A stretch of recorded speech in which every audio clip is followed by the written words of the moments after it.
बिस्मिल्लाहिर्रहमानिर्रहीम। अस्सलामुअलैकुम dear students and dear viewers. जैसा कि आपके इल्म में है कि इंटर कॉमर्स के कंडेंस्ड या रिड्यूस सिलेबस से रिलेटेड वीडियोस अल्हम्दुलिल्लाह हम अपलोड कर रहे हैं ताकि मैक्सिमम स्टूडेंट्स फ़ायदा उठा सकें। और हमारे लिए इंतहाई खुशी की बात है कि बहुत सारे स्टूडेंट्स जो हैं वो कमेंट्स के ज़रिए हमको हमारे अच्छे जो हम काम कर रहे हैं उससे रिलेटेड जो अच्छी वीडियोस अपलोड कर रहे हैं उससे रिलेटेड हमें इन्फॉर्म कर रहे हैं। उन सब का शुक्रिया अदा करते हैं। और आज जिस सब्जेक्ट से रिलेटेड हम रिड्यूस सिलेबस या कंडेंस सिलेबस से हवाले से गुफ्तगू करने के लिए जा रहे हैं वो फर्स्ट ईयर कॉमर्स का एक बहुत ही ज़्यादा इंपॉर्टेंट सब्जेक्ट है और उस सब्जेक्ट का नाम है प्रिंसिपल्स ऑफ इकोनॉमिक्स, यानी कि आसान अल्फाज में उसूल मौशियात। मौशियात का स्टूडेंट्स सब्जेक्ट जो है वो ना सिर्फ इंटर की सतह के ऊपर बल्कि बीकॉम की सतह के ऊपर भी, बल्कि अगर मैं ये कहूँ कि हर सतह के ऊपर स्टूडेंट्स के लिए इंतहाई परेशान कुन किस्म का सब्जेक्ट साबित होता है तो गलत साबित नहीं होगा।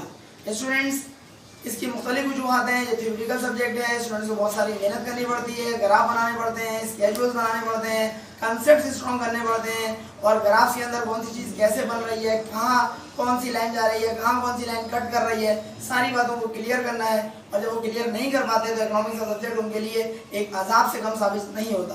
लेकिन याद रखिएगा कि इकोनॉमिक्स का सब्जेक्ट जो है वो कॉमर्स की स्टडीज़ के अंदर या कॉमर्स के अंदर एक रीढ़ की हड्डी की हैसियत रखता है। अगर इकोनॉमिक्स का सब्जेक्ट आपका स्ट्रॉन्ग होगा तो समझे आपने सही मायनों में कॉमर्स की स्टडीज़ की हैं। और इकोनॉमिक्स का सब्जेक्ट ही आपका कमज़ोर रह गया तो याद रखिएगा फिर अल्लाह ही अल्लाह है। सबसे पहला टॉपिक जो आपको पढ़ना है इकोनॉमिक्स के अंदर, ये तो आपको पता ही होगा, आपके दो हिस्से हैं, एक माइक्रो इकोनॉमिक्स है और एक मैक्रो इकोनॉमिक्स है। तो माइक्रो इकोनॉमिक्स के अंदर जो पहला टॉपिक आपको पढ़ना है या पहला चैप्टर पढ़ना है जो कि रिड्यूस होने के बाद आ चुका है आपके पास और 2021 के अंदर आपके पेपर्स में शामिल होगा इंशाल्लाह कि what is economics about, economics है क्या। और उसके अंदर सबसे पहले आ रहा है ब्रांचेस ऑफ इकोनॉमिक्स, इकोनॉमिक्स की ब्रांचेस कौन कौन सी हैं, इंपॉर्टेंस ऑफ इकोनॉमिक्स, इकोनॉमिक्स की अहमियत कौन कौन सी है। इसके अलावा आ रहा है definitions of economics. Definitions of economics में प्रोफेसर रॉबिन्स की डेफिनेशन भी शामिल है, अल्फ्रेड मार्शल की भी शामिल है और सबसे पहली डेफिनेशन जो है वो जनाब अली फादर ऑफ इकोनॉमिक्स की भी शामिल है। और फादर ऑफ इकोनॉमिक्स कौन है? एडम स्मिथ है। फादर ऑफ इकोनॉमिक्स जो कि एडम स्मिथ कहलाते हैं, उन्होंने डेफिनेशन क्या दी थी? Economics is the study of wealth. और उनकी इस डेफिनेशन के ऊपर बहुत ज़्यादा तनकीद की गई थी उनके उस दौर में कि जो एडम स्मिथ हैं वो बेसिकली लोगों को दौलत का पुजारी बना रहे हैं, दौलत को पूजा करने वाला बना के पेश कर रहे हैं। क्यों? क्योंकि उन्होंने कहा था economics is the study of wealth, दौलत की स्टडी का नाम है इकोनॉमिक्स।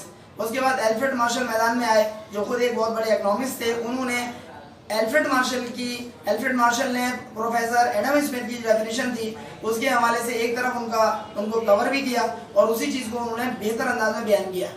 क्या बयान किया उन्होंने? अल्फ्रेड मार्शल ने कहा कि economics is on one side the study of wealth, एक तरफ तो दौलत की स्टडी का नाम है, and on the other and more important side, और दूसरी तरफ जो कि ज़्यादा इंपॉर्टेंट साइड है वो क्या है? Is the study of man और ह्यूमन काइंड।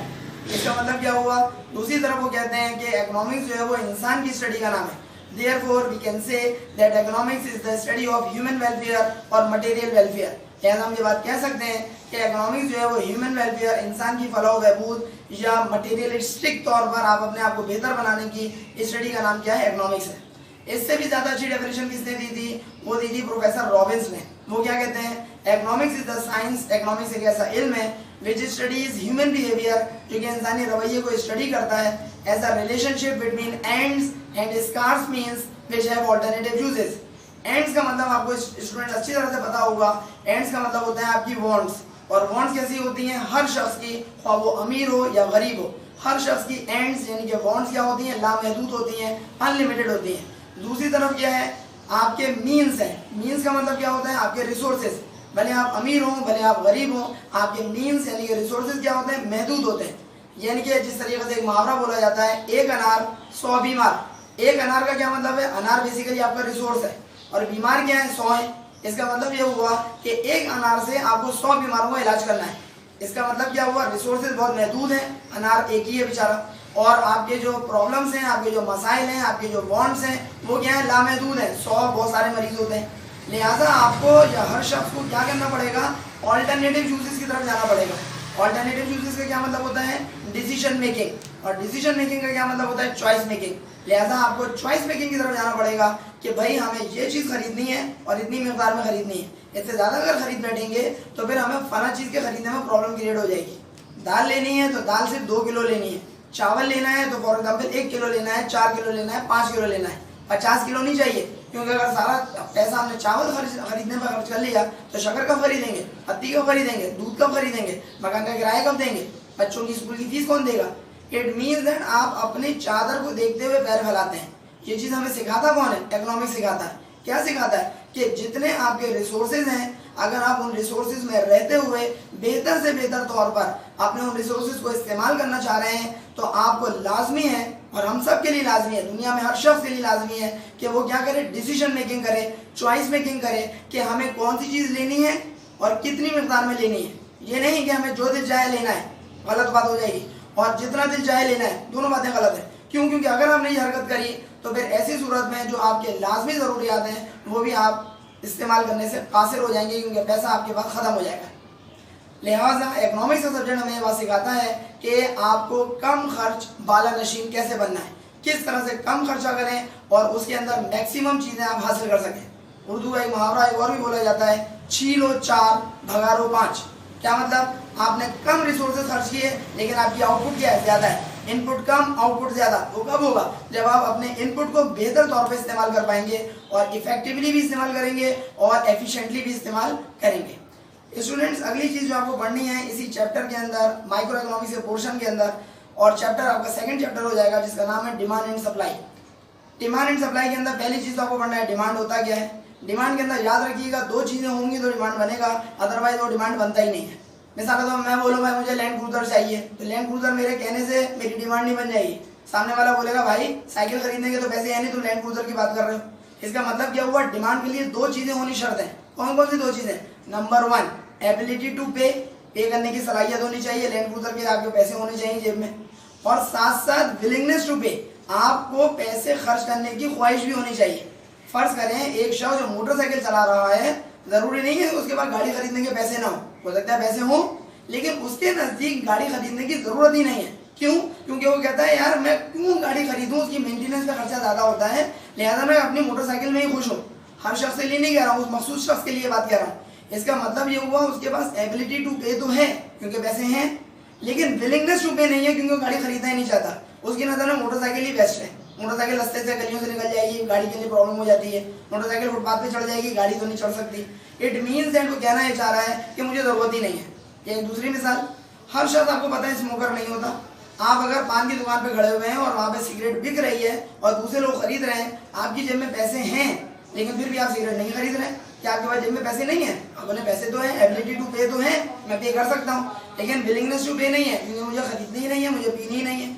दोनों चीज़ें होंगी तो डिमांड बनती है। अगली क्या चीज़ है, इंडिविजुअल डिमांड। एक अकेले शख्स की डिमांड क्या होती है, मार्केट डिमांड। मार्केट डिमांड का मतलब होता है सब लोगों की एग्रीगेट डिमांड, मजमूई डिमांड की जो बात करेंगे तो मार्केट डिमांड बन जाएगी। Law of demand, law of demand बहुत इंपॉर्टेंट है, आपको अच्छी तरीके से क्लियर होना चाहिए। लॉ ऑफ डिमांड क्या बताता है कि जब भी अशिया की कीमतों में इजाफा होता है तो उन्हीं अशिया की जो क्वांटिटी डिमांडेड है वो कम हो जाती है। यहाँ पे लाके बात खत्म नहीं होती, आपको बोलना पड़ेगा अदर थिंग्स रिमेन सेम। दूसरे तमाम फैक्टर्स जो कि डिमांड के ऊपर असरअंदाज होते हैं, उन तमाम फैक्टर्स को अगर आप कांस्टेंट करार दे दें, उनके अंदर तब्दीली ना हो, तो फिर ऐसी सूरत में प्राइसेस के बढ़ने से क्वांटिटी डिमांडेड कम होगी और प्राइसेस के कम होने से क्वांटिटी डिमांडेड बढ़ जाएगी। शर्त क्या है, अदर थिंग्स रिमेन सेम, जिसको बाज इकोनॉमिक्स जो हैं वो सेट्रेस पेरिवस के नाम से भी याद करते हैं। स्टूडेंट्स ये बात बताइएगा, चेंजेस इन डिमांड, डिमांड में कौन कौन से ऐसे फैक्टर्स हैं जो तब्दीली का सबब बन जाते हैं, जिसमें कंज्यूमर की इनकम भी शामिल है, कंज्यूमर का टेस्ट और फैशन भी शामिल है, फ्यूचर एक्सपेक्टेशन अबाउट प्राइसेस भी शामिल है, वेदर के अंदर कोई तब्दीली हो रही है वो भी शामिल है, और इसके अलावा जो है वो और भी कई फैक्टर्स हैं जो कि चेंज इन डिमांड के अंदर सबब बन सकते हैं। फॉर एग्जांपल आपको पता चल रहा हो कि फॉर एग्जांपल 1 महीने बाद या 6 महीने बाद खुदा न खास्ता हालात ख़राब होने वाले हैं, तो इसलिए आप जो है वो पहले से ज़ख़ीरा कर लेते हैं घर में। तो क्वेश्चन ये, ज़ख़ीरा क्यों कर रहे हो भाई, अभी तो कीमतें वही चल रही हैं। आप बोलेंगे भाईजान हालात ख़राब हो सकते हैं। इसका मतलब ये हुआ कि फ्यूचर एक्सपेक्टेशन जो है वो प्राइसेस में अगर चेंज होने की आपको आइडिया हो जाए तो आप अपनी डिमांड के अंदर कमी ला सकते हैं या इजाफा भी कर सकते हैं। कमी कब लाएंगे, जब फॉर एग्जाम्पल आपको पता हो आने वाले 1 हफ्ते के बाद कीमतें गिर रही हैं, तो इस वक्त आपको तलब है भी तो आप कहेंगे छोड़ो यार 1 हफ्ते बाद खरीद लेंगे। मामला उलट है, आपको पता है 2 दिन के बाद कीमतें बढ़ने वाली हैं, तो ऐसी सूरत में इस वक्त अगर आपको ज़रूरत नहीं भी है तो आप परचेज कर लेंगे। इसका मतलब ये हुआ आपकी क्वांटिटी डिमांडेड के ऊपर दूसरे फैक्टर्स भी असरअंदाज होते हैं। अगली चीज क्या है, व्हाट इज सप्लाई। सप्लाई क्या होता है भाई, सप्लाई एंड स्टॉक, उन दोनों में फर्क क्या है। सप्लाई क्या चीज है, स्टॉक क्या है। Law of supply, law of supply क्या बयान कर रहा होता है कि if the prices of a commodity goes up, it's quantity supplied will also goes up. if the prices of the goods of the commodities goes down, the quantity supplied of those goods will also goes down। और यहाँ पे भी वही जुमला है, other things remain same। क्या मतलब हुआ, अगर अशिया की कीमतें बढ़ती हैं तो क्वांटिटी सप्लाइड बढ़ जाती है, और अगर अशिया की कीमतें कम होती हैं तो क्वांटिटी सप्लाइड भी कम हो जाती हैं। शर्त क्या है, अदर थिंग्स रिमेन सेम। याद रखिएगा क्वांटिटी जो लॉ ऑफ सप्लाई है वो बेसिकली प्रोड्यूसर के पॉइंट ऑफ व्यू से देखा जाता है, और लॉ ऑफ डिमांड जो है वो कंज्यूमर के पॉइंट ऑफ व्यू से देखा जाता है, जो यकीनन आपके इकोनॉमिक्स से टीचर ने आपको सारी बातें समझाई होंगी। तीसरा चैप्टर आपके पास आ रहा है कंज्यूमर्स डिमांड थ्योरी। इसके अंदर चीजें आपको जो पढ़नी है, कंसेप्ट ऑफ यूटिलिटी पढ़ना है। यूटिलिटी स्टूडेंट्स क्या होता है, उर्दू में कहते हैं अफादा। यूटिलिटी को आप सिंपल वर्ड्स में इस तरह से कह सकते हैं, the ability of a commodity to satisfy human wants. इंसानी जो वांट्स होती हैं, ज़रूरियात होती हैं, उनको सेटिस्फाई करने के लिए जो भी चीज़ ऐसी हो कि जो कि आपको सहूलतें फराहम कर रही हो, उसके अंदर ये सलाहियत हो कि जिसकी वजह से आपकी वो वांट जो है उसकी तस्कीन हो सके, तो वो चीज़ क्या कहलाएगी, यूटिलिटी कहलाएगी। फॉर एग्जाम्पल, मुझे भूख लग रही है, मैंने खाना खाया, तो खाना खाने के अंदर क्या एक ऐसी एबिलिटी है कि मेरी वांट को पूरा कर सके? जवाब है जी हाँ। क्वेश्चन है कि मेरी उस खाना खाने के अंदर कौन सी ऐसी चीज़ है, आप बोलेंगे खाना जब मैंने खाया तो मेरी भूख या मेरी हंगर जो है वो ख़त्म हो गई, या दूर हो गई, या कम हो गई। इन तमाम सूरतों में खाने के अंदर यूटिलिटी पाई जा रही है, खाने के अंदर ये सलाहियत है कि मेरी वांट जो कि भूख है, मेरी वांट उस वांट को क्या कर रही है, पूरा कर रही है। कौन? खाना या पानी, अगर प्यास लग रही है। It means that the ability of a commodity to satisfy human wants is known as utility. Law of diminishing marginal utility बहुत इंपॉर्टेंट टॉपिक है ये, और ये पेपर में अक्सर और बेशतर आता रहता है। ग्राफ अच्छी तरीके से आपको बनाना चाहिए। Law of diminishing marginal utility क्या बताता है कि जैसे जैसे किसी कमोडिटी को आप यूज़ कर रहे हो और कंटिन्यूसली यूज़ कर रहे हो, वैसे वैसे उस कमोडिटी से हासिल होने वाली जो यूटिलिटी है वो मुसलसल क्या हो रही होती है, डिक्लाइन करती है। डिक्लाइन माने कम हो रही होती है, रिड्यूस हो रही होती है। क्वेश्चन है ऐसा क्यों भाई? बहुत आसान सी बात है। फॉर एग्जाम्पल, आपको शदीद किस्म की भूख लग रही है, आपने रोटी और सालन मिसाल तौर पर खाना शुरू किया। फर्ज करें आप 3 चपाती खाते हैं, पहली चपाती का पहला लुकमा जो खाएंगे तो आपको बहुत ज़्यादा हाई फाई मज़ा आएगा।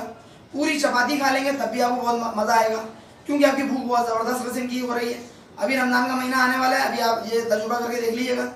जिस वक्त आपने कोई चीज़ खाने का स्टार्ट किया तो आपको यूटिलिटी बहुत ज़्यादा मिलेगी, लेकिन जब सेकंड आप उसका यूनिट इस्तेमाल करते हैं तो यूटिलिटी का लेवल गिर जाता है। शर्त यह है कि कंटिन्यूसली आपको यूज़ करना है, गैप नहीं होना चाहिए, क्वांटिटी और क्वालिटी में फ़र्क नहीं होना चाहिए, और साथ साथ उसके अंदर कंजिक्यूटिवली आपको यूज़ करना है। कंजिक्यूटिवली का मतलब ये होता है यके बाद दीगरे। एक रोटी खाइए सालन के साथ, सेम वैसे ही कह लीजिए कि जो मिकदार है रोटी की उतनी ही बड़ी होनी चाहिए, सालन सेम होना चाहिए। अब आप जब खाएंगे और गैप भी नहीं होना चाहिए, उतना ही गर्म होना चाहिए जितना पहले गर्म था, तो फिर ऐसी सूरत में आपको उस सालन और उस रोटी से मज़ा कंपैरेटिवली यूटिलिटी कम हासिल होगी। तीसरी चपाती भी आपको भूख है, क्योंकि आप 3 चपाती खाते हैं, तीसरी से भूख आपकी और कम हो जाएगी। भूख कह रहा हूँ, आपकी जो यूटिलिटी है वो और गिर जाएगी और कम हो जाएगी। ऐसा क्यों है? क्योंकि मुसलसल किसी कमोडिटी को जब हम यूज़ करते हैं, शर्त यह है गैप नहीं होना चाहिए, क्वालिटी और क्वांटिटी में फ़र्क नहीं होना चाहिए, तो फिर ऐसी सूरत में उस कमोडिटी से हासिल होने वाली यूटिलिटी कम हो जाती है। इसका ग्राफ भी बनता है, इसका शेड्यूल भी बनता है, आपको अच्छी तरीके से पता होना चाहिए। नेक्स्ट चैप्टर है आपके पास फैक्टर्स प्राइसिंग और रिसोर्स प्राइसिंग। इसमें क्या चीज़ पढ़नी है आपको? फैक्टर्स ऑफ प्रोडक्शन आपको पता है 4 होते हैं, चारों का जिक्र है। लैंड है, लेबर है, कैपिटल है और ऑर्गेनाइजेशन है। ये चारों फैक्टर्स ऑफ प्रोडक्शन है। किसी भी कमोडिटी को या किसी भी सर्विस को अगर आप प्रोड्यूस करना चाह रहे हैं तो इन चारों फैक्टर्स ऑफ प्रोडक्शन से आपका वास्ता पड़ेगा।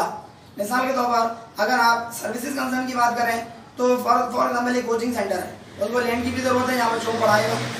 लेबर की भी ज़रूरत है, लेबर से मुराद क्या हो जाएगा कि जो स्टाफ है या जो टीचर्स हैं वो एक तरह से लेबर के तौर पे काम कर रहे हैं। लैंड हो गया, लेबर हो गया। कैपिटल, कैपिटल का क्या मतलब होता है? सरमाया। पंखे भी लगाने हैं उनको, सेवर का भी बंदोबस्त करना है, कैपिटल हो गया। लैंड, लेबर, कैपिटल, और उसके बाद ऑर्गेनाइजेशन। पूरी ऑर्गेनाइजेशन के अंदर पूरा स्टाफ भी शामिल हो जाएगा। उसके जो मैनेजमेंट के अंदर बच्चों को कंट्रोल करना है, बच्चों को जनाब वाली उनकी फीसिस उनसे लेनी है, बच्चे बदतमीजी कर रहे हैं तो उसको आपको मैनेज करना है, देखना है, भालना है वगैरह वगैरह।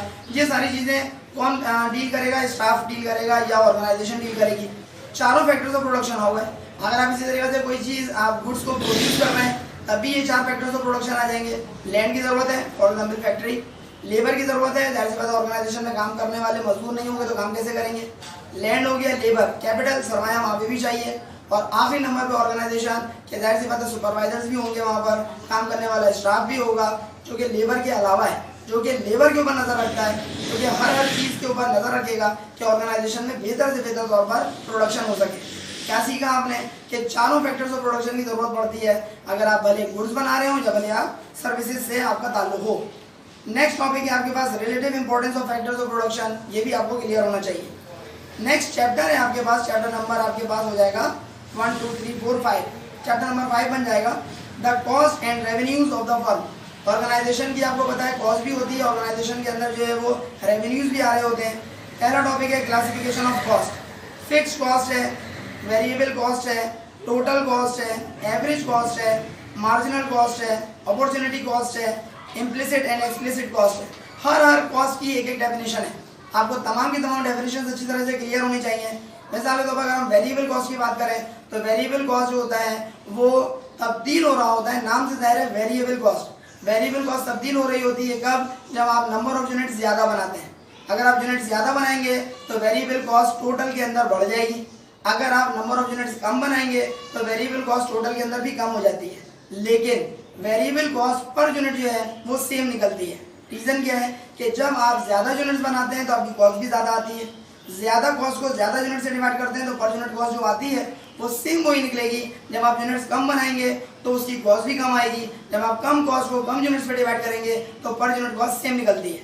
रिजल्ट क्या निकला कि वेरिएबल कॉस्ट टोटल में क्या होगी? वेरी करेगी, लेकिन वेरिएबल कॉस्ट पर यूनिट में क्या रहेगी? सेम रहती है। इसी तरीके से हम टोटल कॉस्ट की बात करें, उसके अलावा आपके पास फिक्स कॉस्ट भी है। फिक्स कॉस्ट क्या होती है कि जो मुसलसल जब आप नंबर ऑफ यूनिट्स बढ़ा देते हैं तो फिक्स कॉस्ट के ऊपर असर नहीं पड़ता। मिसाल के तौर पर बिजली का किराया, आप बिजली का रेंट जो है, बिजली का जो आप यूटिलिटीज पे करते हैं वो किस में जाएगा? वो वेरिएबल कॉस्ट में जाएगा। जब आप ज़्यादा बिजली यूज़ करेंगे तो बिजली का बिल ज़्यादा आएगा, कम यूज़ करेंगे तो कम आएगा। लेकिन फैक्ट्री का किराया स्टूडेंट्स इसमें चला जाएगा, वो चला जाएगा आपके पास फिक्स कॉस्ट में। इसलिए क्योंकि हर हाल में आपको किराया पे करना है, भले आप यूनिट ज़्यादा बनाएं या भले आप कम बनाएं।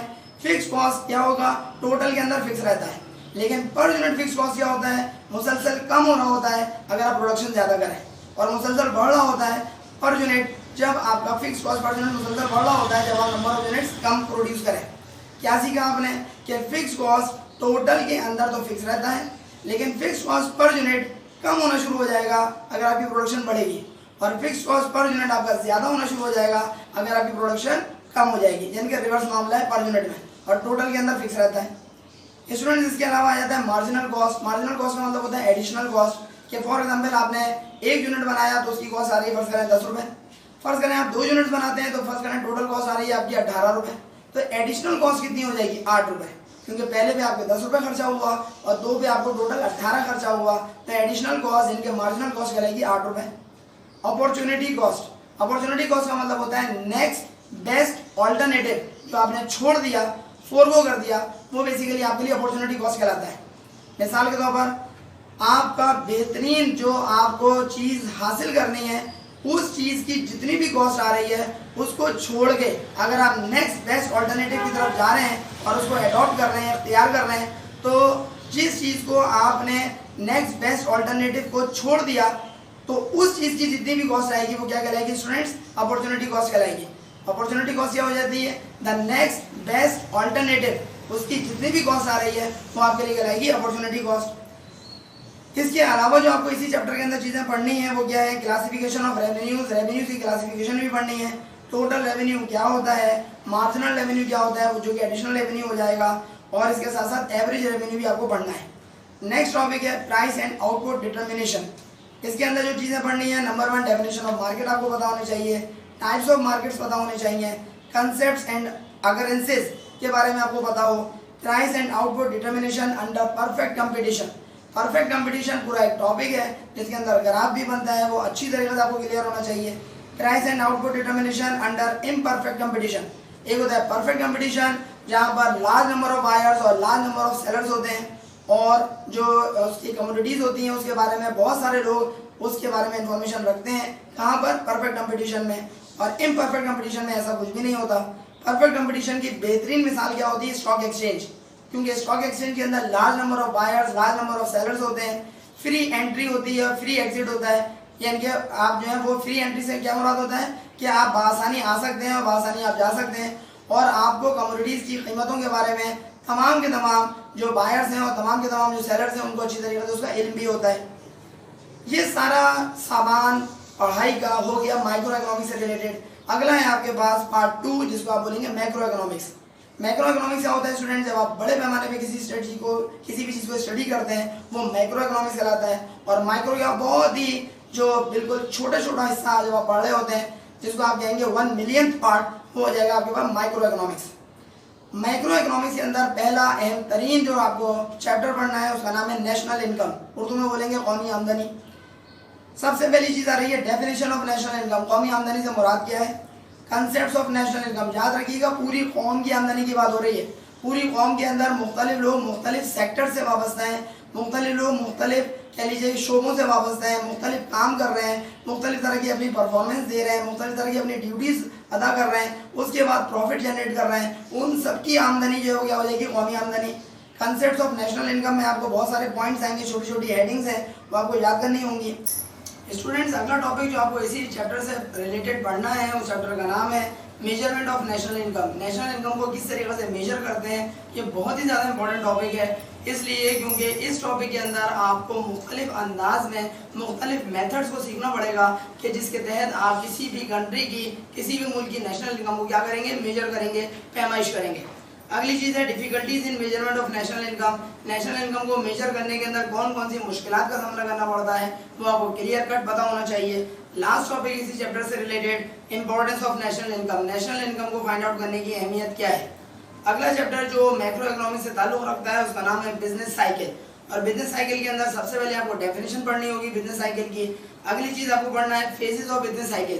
बिजनेस साइकिल के कौन कौन से फेजेस हैं, कौन कौन से मराहिल हैं कि जिन मराहिल को तय करते हुए बिजनेस की साइकिल जो है वो कंप्लीट होती है या मुकम्मल होती है। नेक्स्ट है इसी चैप्टर से related topic theories of business cycle. Business cycle के अंदर कौन कौन सी थ्योरीज हैं वो भी आपको अच्छी तरीके से समझ में आ जानी चाहिए। नेक्स्ट चैप्टर है मैक्रो इकोनॉमिक्स से जो ताल्लुक रखता है उसका नाम है इंटरनेशनल ट्रेड, यानी कि बैनुल अक़वामी तिजारत। वो तिजारत जो आपकी कंट्री से बाहर की दुनिया के अंदर हो रही हो। पाकिस्तान की अगर हम बात करें तो पाकिस्तान की हुदूद से बाहर दुनिया के जिस मुल्क से भी पाकिस्तान तिजारत करेगा तो पाकिस्तान के लिए कहलाएगा इंटरनेशनल ट्रेड, और जाहिर सी बात है दूसरे ममालिक के लिए भी कहलाएगा इंटरनेशनल ट्रेड यानी कि बैनुल अक़वामी तिजारत। इसमें सबसे पहला टॉपिक जो आपको पढ़ना है वो difference between domestic and international trade. Domestic trade से मुराद वो तिजारत होती है जो विद इन द कंट्री की जा रही हो, और इंटरनेशनल ट्रेड से मुराद वो तिजारत होती है जो आउटसाइड द कंट्री की जा रही हो। Advantages and disadvantages of international trade. बैनुल अक़वामी तिजारत जो हम करते हैं उसके फ़ायदे क्या क्या हैं और उसके नुकसान क्या क्या हैं आपको पता होने चाहिए।